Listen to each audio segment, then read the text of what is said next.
Good morning, good afternoon, or good evening. Welcome to the latest and greatest installment of the Richard Watkins Podcast. I am your humble host, Dr. Richard Watkins. And whether you are joining us in the morning or in the evening, whether you are a morning bird or a night owl, thank you so very much for joining us today. Remember that the Richard Watkins Podcast is a proud production of the Science Policy Action Network, the very best in research, engagement, and consulting. No matter who you are or what your needs may be, the Science Policy Action Network is your partner as you venture into tomorrow. Visit the Science Policy Action Network or SPAN at span-inc.org. That is span-inc.org. But now, without further ado, let's get the proceedings proceeding because we have an amazing topic. It's going to get a little weird, and I'm not afraid of that, especially since I talk about good morning, good afternoon, or good evening.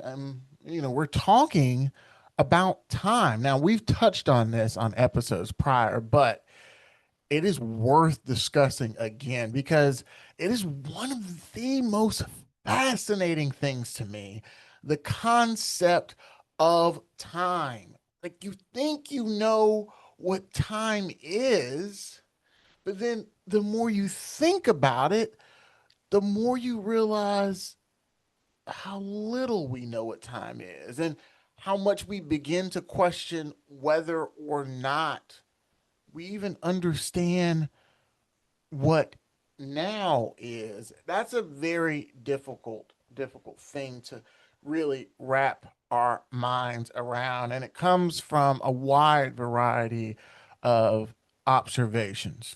Observation number one. Now, I'm going to get these out of order because I don't have a script. I'm just freestyling, right? I know what I want to talk about, but I don't have a script. And so you're just getting it raw and unfiltered. So bear with me because they're just my raw thoughts. So, one of the first observances is the inability to firmly grasp the concept of now. What is now? What is the present? It's a very hard thing to define. I think if you were to ask somebody what now is, they would have a bit of confidence in saying, well, now is right now. Now is the moment we are in. But by the time they answer your question, now has immediately become the past. Let me say that one more time.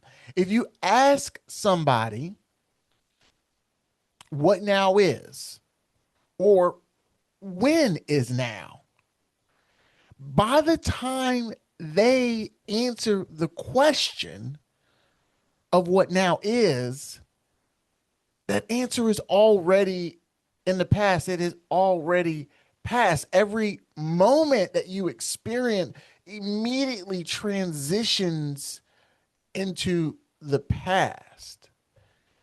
Is now even a thing? I have a hard time saying yes to that. All right, so that's kind of the first observance is that now is always fleeting.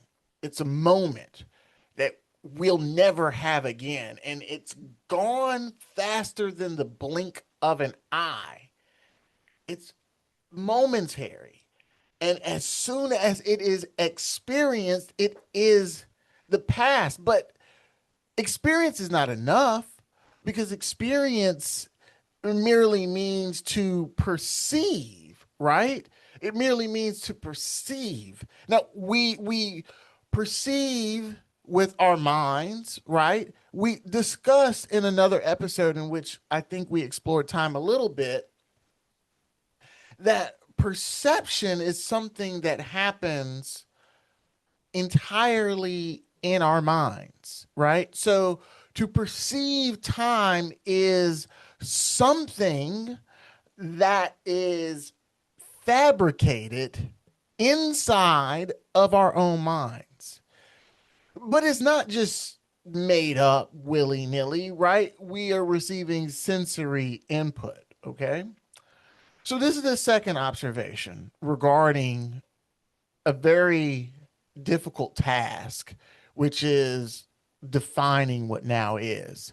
So we sense or we utilize our senses, sight, hearing, touch, smell, taste, and in a combination of ways. And that sensory input, it takes a moment. It takes a moment to go from just sensory input to, action potentials that then communicate to our brains what is happening. And then our brains go through that process of perception to then define or to make sense of what we are sensing. But by the time that even happens, that moment has already passed. We are no longer receiving that input. It is only being created in our minds. So if you ever swung at a fly and missed, that has a lot to do with seeing a fly and then making the decision to swing at the fly. And by that time, the fly, which experiences time a bit different than us, has the opportunity to move out the way because to it, we are moving in slow motion. And so we are reacting to a moment that doesn't actually exist anymore. Almost everything is past. The only thing that is now is right now. But as soon as I say right now, it's gone. So present is a very tricky thing. I think that's why it should be so cherished, because we have it and then it's gone. And then our only connection with it is our imaginations, is our memories. But that fact that it takes time to sense now, and then it takes more time for that sensation to make it to our brains. And then it takes more time for our brains to interpret that sensory input and to perceive what it means. And now by that time, now has already passed. So what we even define or perceive as now is even in the past. So those are two observations. First observation is that now is a fleeting moment, and that every time we articulate what now is, we are in fact articulating something that has already happened. Number one. The second thing is the sensory connection and the experience of time. It takes a long time. And so by the time we are even perceiving now, it is gone. Second observation. Third observation is this. What is now in regards to like actual time? Right? For example, there is a 3-hour time difference. So I could be watching a basketball game on the East Coast at 8 p.m. and that same basketball game is on the West Coast at 5 p.m. I think that math is correct. If it's wrong, please charge it to my mind and my head and not to my heart. I am trying to do the very best that I can, but we are dealing with very complicated things. So let's go back. I'm watching a basketball game on the East Coast at 8 p.m. That same basketball game is being aired on the West Coast at 5 p.m. because there is a 3-hour time difference. But we are watching the same basketball game. If a shot is taken and it goes through the hoop, and we both see it, an observer on the West Coast, an observer on the East Coast, are we not witnessing this at the same time? Are we not experiencing now together? Now, you would be justified in saying, yes, we are experiencing now together. But if you were to look at the clock, you would notice that you are experiencing it at a different time than I was experiencing it, depending on whether or not you're on the East Coast or the West Coast. So is now an experience of a moment, or is now an experience of the time on the clock? I don't know. I have no idea. Depending on what sporting event you are watching, I could be watching it at nighttime. And then if you were on the West Coast, it could still be daylight outside. But clearly, these are different times of the day, but they're still happening at the same time, but at different times. I am not trying to make things simple. That's not what I am here to do. If you want simple, go somewhere else. I'm here to provide thought provoking conversations and dialogues here regarding the concept of time that we all utilize but understand very little, including myself. That's why we're having this discussion. But how does that make sense? It doesn't. It doesn't make sense at all. So, what is now? Is now 8 p.m. Eastern and 8 p.m. Pacific? Well, if it is, then obviously nows don't align, right? If you are waiting for 8 p.m. Pacific, then that basketball game might already be off. It might have already reached its conclusion.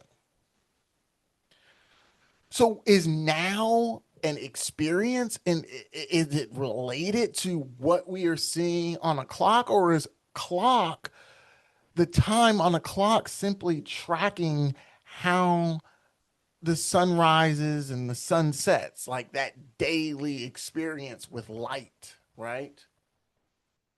I'm not quite sure. I'm not quite sure. Now scientifically, if we're talking about time, from a scientific standpoint, it is the dimension through which change and events are ordered. Right. Now, you might think that makes sense, but it still does not make sense because it, it it's weird, right? All right. So let me give you another example of how ridiculous the concept of time is. Now, I know you might be listening to this and be like, wait, time is time. Like my bills are due here, my bills are due there. So that's time. Those are arbitrary, right? Somebody wants you to pay them and they are basing it off of time, but it has nothing to do with how time actually happens or occurs because time or the line of time will occur whether or not you make that payment or not. Now, that payment make it, you will deal with consequences, but it has nothing to do with time itself. And so there is always that instinct of people when grappling with the abstract to connect it with something tangible. But what you are trying to connect it to has nothing to do with the thing that you are looking at. And so somebody could be listening to this, as I just said, and like, time makes sense to me. I got to be at work at 8 a.m. I understand, but understand that concept of you being at work at 8 a.m. is absolutely arbitrary, right? Whether or not you take a sick day or not has nothing to do with whether or not the sun rises or the sun sets, right? That is just something that your employer tells you to do. And so you do it, right? There was a time, speaking of time, where people didn't have to go to work before the agricultural revolution. Folks didn't experience time the exact same ways. Before the agricultural revolution, people spent so much time engaged in leisure activities like art or socializing or procreation for that matter. Time was not experienced the exact same way. So trying to connect time something that you have to do in the artificial structure of society, it won't really match up. But I do completely understand where you are coming from. But again, if you were to use that concept of being at work at a certain time and then to be like, wait, what if I went to work at 8 a.m. on West Coast time? It's the exact same scenario as I was just describing with the basketball game, right? 8 a.m. on the West Coast is very different from 8 a.m. on the East Coast. And by very different, I mean 3 whole hours. Again, if you wanted to connect it to when you have to go to work, yeah, that is absolutely arbitrary and has nothing to do with now. Again, now is meaningless. Now is just like past tense all the time. Past tense all the time. It's so funny talking about time because you have to use time to describe itself. And anytime you have to use that thing to describe that thing, it ends up sounding absolutely ridiculous. But therein lies the nature of time. It is absolutely ridiculous. I might have went into this before, but let's talk about it this way. Say, for instance, you have a twin, and your twin becomes an astronaut, and then they go into space, and then they come back. When they come back, what you'll find is something so strange that I have a hard time explaining it. When they come back from their trip into space, I don't know how far they traveled. Say they traveled further than anyone has ever traveled before. When they come back, what you will find is something so very strange and so very interesting. It will shatter what you think you may know about time. If you are confident with your chest poked out, feeling that you understand what time is, take this into account. Your twin, you were all born at the same time. You were the same age. That is the point of being a twin. An egg, one egg fertilized by two separate sperm that then split. You've got twins. You're the same age. The one twin goes into space, ventures off into space, and returns. That twin, when they return, greet them and you meet them, you hug them, you say how much you miss them and how glad you are that they are back. That twin will be younger than you. Wait. Hold on. Wait. Wait. Let's break that down one more time. So your twin, you all are the same age before they departed to space. Yes, same age. They departed to space, correct. They spent some time in space. Yeah, right. But then they returned and they were somehow younger than you. Yes. Make that make sense. Well, it doesn't make sense. Time does not make sense. Time does not make sense. I'm sorry. You're going to try to wrap your mind around it. You cannot. You can absolutely cannot. So they are experiencing time in a very different way. Let me see this term. Hold on one second. They are experiencing, one second. They may be experiencing something known as time dilation.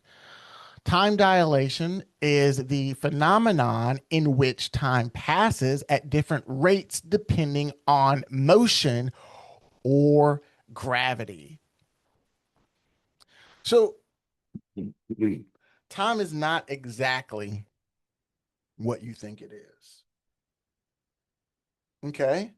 Now, what we also know to be true about time is that time is part of the universe, right? It is part of the universe. And by universe, I don't mean galaxy.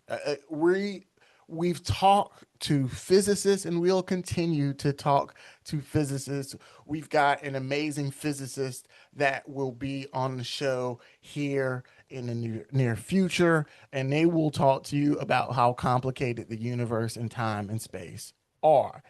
But the universe in general is comprised of two things. It is comprised of space, right? And space is what you think it is, it's everything, right? And it is comprised of time. Those are the two aspects of the universe. And I know this gets confusing very, very quickly because oftentimes we hear the term universe, we hear the term galaxy, and sometimes in our mind, these things mean the exact same thing. But just know that our galaxy is the Milky Way. Our galaxy is comprised of a lot of different solar systems in it. Let me give you a definition of a galaxy. Hold on one second. There's no reason why you shouldn't have this. So, the galaxy that we live in, Earth, is known as the Milky Way. Now, a galaxy is a massive system. It's made up of stars, planets, gas, dust, dark matter, held together by gravity. Again, gravity is something that we feel like we understand, but then the more we think about it, the more we're like, I don't quite get it. It doesn't quite make sense. And we'll talk about this more. Again, we're going to bring physicists on all the time. You might think the things that I'm describing to you are absolutely ludicrous and ridiculous, but we will always bring in people who have spent their entire lives talking about these subjects so you can start to recognize that the world around you is far more complicated and complex than your imagination will even allow you to believe. Right? All right. So it is the the clumping due to gravity of stars, planets, gas, dust, dark matter, right? So all of that stuff, right? So when we say galaxy, we mean that. Now, when we say solar system, we mean our current solar system or other solar systems, which is a group of planets held together by the gravitational pull of a star. In the case of our solar system, that includes Earth and our sun, Mars, Venus, Jupiter, Neptune, so on and so forth. That is our solar system, right? Now, the universe is literally everything. Like when you say the word universe, know that you mean everything. There is nothing that is not the universe. When you say universe, know you are meaning everything. I know oftentimes when we watch science fiction and so on and so forth, those terms get kind of mixed up or garbled up in our minds. But just know that there is a huge difference between a galaxy and the universe. When we say galaxy, we mean a collection held together by gravity. When we say solar system, we also mean a collection held together by gravity, but it is usually centered around solar or a star. Okay. Now, there are billions of galaxies in the universe. But one thing that you just need to know about the universe that makes it even more complicated is that the universe is not finite. What I mean by finite is that there is a beginning and then there's an end, right? Well, let's just discuss the end because that beginning part is very difficult, which is why time is really difficult because the way we think about time is beginning and end, right? But here is another aspect of time that makes it even more complicated. Again, I stress to you that I am trying to make these things complicated. I don't want you to leave this episode and think to yourself, oh, I think I know how this works. Nah, the point of this is for you to sit back and wonder what could be, what is possible. I don't want you to walk away feeling that you have a clear understanding about anything. That's not my job. When I bring in a guest, yeah, that's when I want you to start having a better understanding. But when it's just me and you, nah, I'm not trying to allow you to have a firm understanding about anything. It is my goal. Let me take a sip of this. Mm. It's my goal to muddy the waters. Okay. So it's not finite, it's infinite. Now, if you want to understand, I think Voltaire said this. Don't quote me on that. I mean, it's his quote. I might be messing it up. Look it up. Voltaire said something to the extent of, if you want to understand the limit of human imagination, simply explore the concept of infinity. Because when you start to explore the concept of infinity, human imagination begins to break down into fracture. Because we have finite concepts of everything. But that is not the true nature of things. The true nature of things is infinite, meaning that it never ends, ever. And that's very difficult because we have lifespans that have a beginning when we were born and has an end when we die. And we all are born and then we all die. And so all of our concepts are based off of our experiences.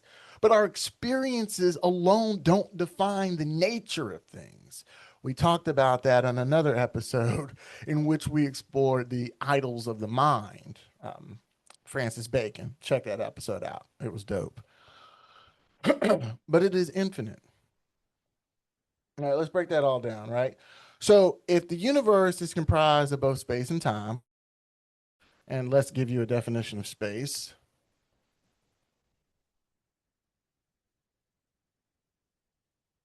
Let's give you a definition. So, space is the vast expanse, right? Again, you got to almost use space to define space, right? So, if you hear it described, it's spatial. And when you talk about time, temporal, right? So space is the vast expanse in which all matter, energy, planets, stars, and galaxy exist. So it is the proximity area. It's hard to describe without using the word space, but it is the vast expanse. Okay. But it's not the universe alone. The universe is this relationship, this inseparable relationship between space and between time. Okay. So, no, what, I'm getting so worked up here because the universe is infinite, yet it is expanding. The universe is infinite, but expanding. Not only is it expanding, but it is expanding at a rate that is increasing. So it is expanding faster and faster.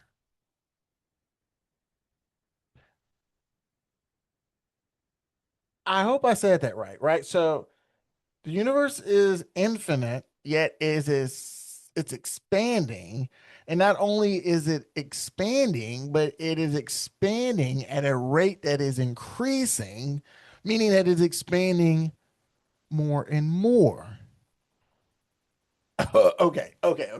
Now, in your mind, you are thinking spatially. You're thinking about space because that is expand, right?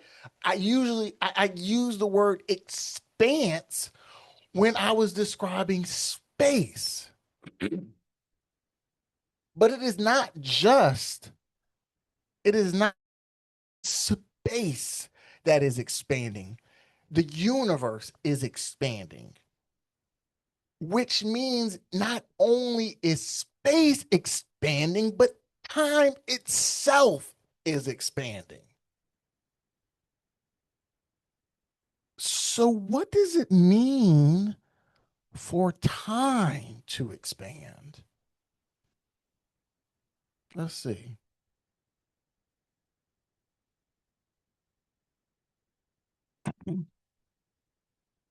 What does it mean for time to expand? Right? It's not it's not fixed. And I'm actually asking, chat gpt these questions, and it's having a hard time with coming to grips with some of these concepts, because what these large language models do is they pull from the body of understanding that we as humans have come to, but we have not come to a firm understanding of these things. And so these large language models such as chat gpt, which I use often during our podcast episodes, is having a hard time, like it has a hard time because it's pulling from the body of understanding of humanity doesn't firmly understand what time is. So, all right, so let's ask this. So the universe is expanding. That means that both time and space are expanding as well.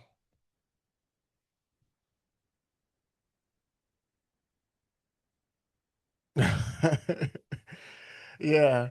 It's very, very complicated. So it says you were touching on something on a very deep and subtle point in cosmology. The short answer is space is definitely expanding. Whether time itself is expanding is a much, much more complicated issue, of course, because we can grasp what it means for space to expand, but we cannot grasp what it means for time to expand. But we can grasp what it means for time to expand, because our concept of the Big Bang theory is that at the Big Bang, the universe was created, and both time and space were created out of that moment.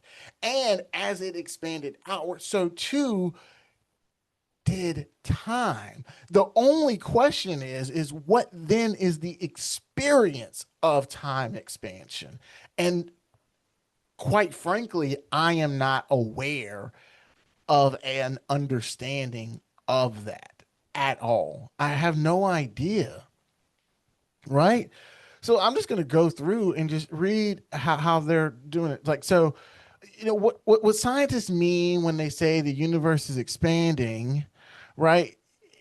It's stretching, right? But again, we're trying to conceptualize this in our own minds, which have their own limitations, right? So Albert Einstein, he says space and time are connected as space time. This is something that we know. And we're going to go into something very weird here in a second, right? So when we say that the universe is expanding, time itself has emerged from the expansion and evolution of the universe. The really profound idea, and some theories may suggest, is that time may not be a separate thing flowing independently. Instead, time may be tied to change, entropy, cosmic expansion, the structure of space time itself. Meaning, if the universe were fundamentally different, time itself might behave differently. Meaning that as it is expanding, the experience that you may have with time will also change. So our idea of time is rooted to our lived experiences here on earth. That experience with time will change depending on where we are in relationship to the evolution of the universe, but also spatially, right? It is very, very complicated. And the last thing that I will leave with you is this final concept. Okay. And I'm going to try to articulate it here to the best of my ability. Okay. Hold on.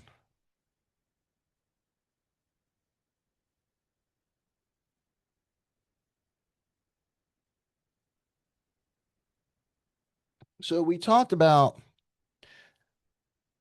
how time is expanding, and it's expanding faster and faster. And it's expanding because the universe is expanding, and the universe is space and time, right? We also explain from the perspective of sensation and perception related to what now even is, right? By the time you perceive it, now has already passed and it's in the past, which makes our connection with time very complicated. also what even is now, right? Obviously, by the time you say it, it's no longer there. And then we explored the time on the clock in relationship to lived experiences. Okay. Now, another strange, yeah, and we talked about, the concept of, traveling through space, returning. This was a concept that was touched on Christopher Nolan's Interstellar, with uh, Matthew McConaughey, and he traveled and he returned, and his own daughter was an old woman by the time he returned. Um, so we know that to be true. But here is the very weird thing, and I will touch on this again in another episode because it's going to require a lot of conversation, and I think it might be a concept that I will explore with an astrophysicist, when we have them on the show. Because if you hear me say it, due to the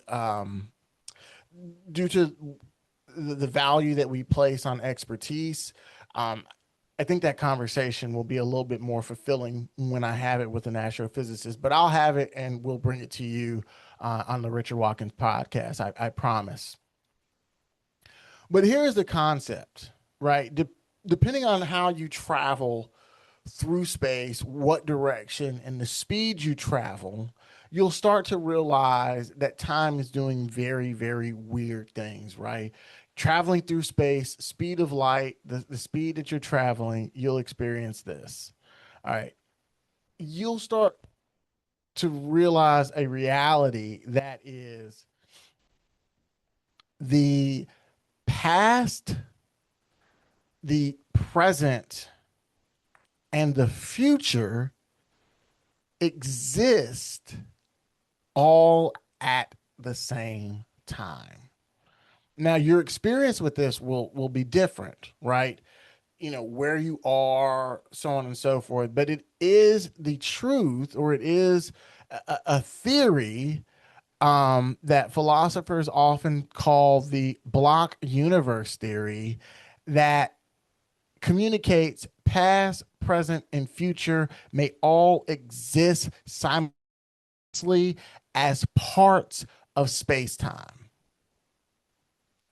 And so, what it is basically saying is that though we think of time as a line with past, present, and future, the the nature of space time is such that those future, present, past are absolutely collapsed into one. So the separation of these things are not as we believe them to be. They are only like that because we are here on earth and we are defining past, present, and future solely through the lens of our own perceived reality. And again, I stress that, as I said in the beginning, that our perceived reality is not necessarily the nature of reality. It's not necessarily the nature of the universe. It is only our perception of it. And our perception of things is different between people because perception is something that happens in our minds. And so that's really important. And we discussed that on another episode, right? Um, and I just talked about it, but I'm just going to read some of the things. Like, humans simply experience. That's all we do. We just experience. And one moment after another, because consciousness moves through space time sequentially. That is exactly what I just said, but it was said in a different way. We experience different things, but that's not necessarily the true nature of these things. Again, Francis Bacon, talked about our inability to firmly grasp a truth because we can only really look at things through our experiences. And so, yeah, in this view, time does not flow. Instead, all moments already exist. Did you just hear that? Time doesn't flow. Our experiences, it's like that, right? One moment after another, because consciousness moves through space time sequentially, right? Past, present, future. That is how we're perceiving it. But it doesn't flow. Instead, all moments already exist. Now, we know a lot of these things to be true. A lot of religions talk about this. This is not something that is novel, right? A lot of religions describe higher powers of being omnipotent, knowing what happens in the future, what has already happened in the past. We know a lot of these concepts already, but the true nature of things might suggest that those concepts that are communicated in religious observances may absolutely be the correct way that the nature works. It's just that our ability to perceive it is hampered because we are locked into our own minds. Hopefully that made sense. And if it didn't, I'm going to pat myself on the back because we're not trying to make sense of things here. We're just simply trying to describe that the world may be a little bit more complicated than ever imagine. And the last thing I'll leave you with, I know I said the last thing was the last thing, but I just got to say one more thing. One more thing. Here's another thing. Here's another thing. We experience things sequentially, past, present, and future. And oftentimes we experience things sequentially because that is how we have lived experiences. We born, we live, and we die, right? You notice how the structure that we attach to time is the exact same structure as our life cycle, right? We born, live, die, past, present, future, right? It's a timeline, and the timeline isn't like arrows; they're like anchor points. Beginning, time, end. But that's not really how it is. We've started to really appreciate that the arrow of time goes on infinitely. It does not end. But we are starting to have a better idea that it is not just start and then on, but the arrow of time goes into infinity in both directions. In both directions. Now, a lot of people look at the beginning as being zero, and no matter how close you get to zero, you can't reach it. But I would argue that there's no clear thing as zero, is that you just go in both directions infinitely, meaning that there is no beginning and there is no end. It is infinite. And we will discuss how truly complicated the concept of infinity is. If you think for a second, here we go with time. If you think for a second the conversation of time is complicated, just wait until we get into the concept of infinity. It will make your mind melt. Trust me, it'll break your mind down. And like I said, we will get an astrophysicist in here to talk all about these concepts that we've explored right today. But just know that when I greet you and say whether it is morning, afternoon, or evening, whether or not you are a morning bird or a night owl, all of those things are absolutely meaningless because no matter whether you're a morning bird or a night owl, whether or not you are experiencing us at nighttime, afternoon, or in the morning, you are all experiencing me right now, except for the fact that you're not experiencing me right now. Who knows when you're experiencing me? Because the true nature of time is not yet something that we understand.